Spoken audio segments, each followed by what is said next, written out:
हनुमान जी का अद्भुत पराक्रम। जब रावण ने देखा कि हमारी पराजय निश्चित है, तो उसने 1000 अमर राक्षसों को बुलाकर रणभूमि में भेजने का आदेश दिया।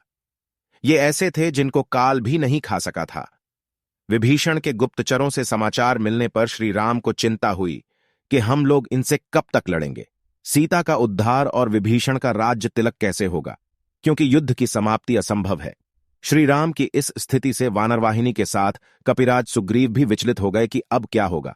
हम अनंत काल तक युद्ध तो कर सकते हैं, पर विजयश्री का वर्ण नहीं। पूर्वोक्त दोनों कार्य असंभव हैं। अंजनानंदन हनुमान जी आकर वानर वाहिनी के साथ श्री राम को चिंतित देखकर बोले, प्रभु, क्या बात है? श्री राम के संकेत से विभीषण जी ने सारी बात बतलाई। अब विजय असंभव है। पवन पुत्र ने कहा, असंभव को संभव और संभव को असंभव कर देने का नाम ही तो हनुमान है। प्रभु, आप केवल मुझे आज्ञा दीजिए, मैं अकेले ही जाकर रावण की अमर सेना को नष्ट कर दूंगा। परंतु कैसे हनुमान? वे तो अमर हैं।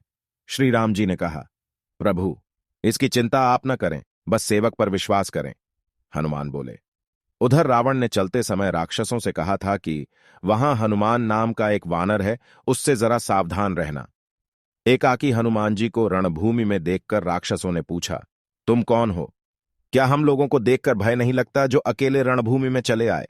मारुति बोले, क्यों आते समय राक्षस राज रावण ने तुम लोगों को कुछ संकेत नहीं किया था जो मेरे समक्ष निर्भय खड़े हो? निशाचरों को समझते देर न लगी कि ये महाबली हनुमान है। फिर भी वे सोचे, तो भी क्या, हम अमर हैं, हमारा ये क्या बिगाड़ लेंगे?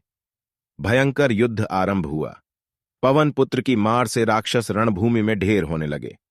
चौथाई सेना बची थी कि पीछे से आवाज आई, हनुमान, हम लोग अमर हैं, हमें जीतना असंभव है, अतः अपने स्वामी के साथ लंका से लौट जाओ, इसी में तुम सबका कल्याण है। आंजनेय ने कहा, लौटूंगा, अवश्य, पर तुम्हारे कहने से नहीं, अपितु अपनी इच्छा से। हां, तुम सब मिलकर आक्रमण करो, फिर मेरा बल देखो और रावण को जाकर बताना। राक्षसों ने जैसे ही एक साथ मिलकर हनुमान जी पर आक्रमण करना चाहा, वैसे ही पवन पुत्र ने उन सबको अपनी पूंछ में लपेटकर ऊपर आकाश में फेंक दिया। वे सब पृथ्वी की गुरुत्वाकर्षण शक्ति जहां तक है वहां से भी ऊपर चले गए, चले ही जा रहे हैं। उनका शरीर सूख गया, अमर होने के कारण मर सकते नहीं। अतः रावण को गाली देते हुए और कष्ट के कारण अपनी अमरता को कोसते हुए अभी भी जा रहे हैं। इधर हनुमान जी ने आकर प्रभु के चरणों में शीश झुकाया। श्री राम बोले, क्या हुआ हनुमान? प्रभु, उन्हें ऊपर भेज कर आ रहा हूं। राघव, पर वे अमर थे हनुमान। हां स्वामी, इसलिए उन्हें जीवित ही ऊपर भेज आया हूं, अब वे कभी भी नीचे नहीं आ सकते। रावण को अब आप शीघ्रातिशीघ्र ऊपर भेजने की कृपा करें, जिससे माता जानकी का आपसे मिलन और महाराज विभीषण का राज सिंहासन हो सके। पवन पुत्र को प्रभु ने उठाकर गले लगा लिया। वे धन्य हो गए अविरल भक्ति का वर पाकर। श्री राम उनके ऋणी बन गए और बोले, हनुमान जी, आपने जो उपकार किया है वह मेरे अंग अंग में ही जीर्ण शीर्ण हो जाए। मैं उसका बदला न चुका सकूं, क्योंकि उपकार का बदला विपत्ति काल में ही चुकाया जाता है। पुत्र, तुम पर कभी कोई विपत्ति न आए। यह सुनकर निहाल हो गए आंजनेय।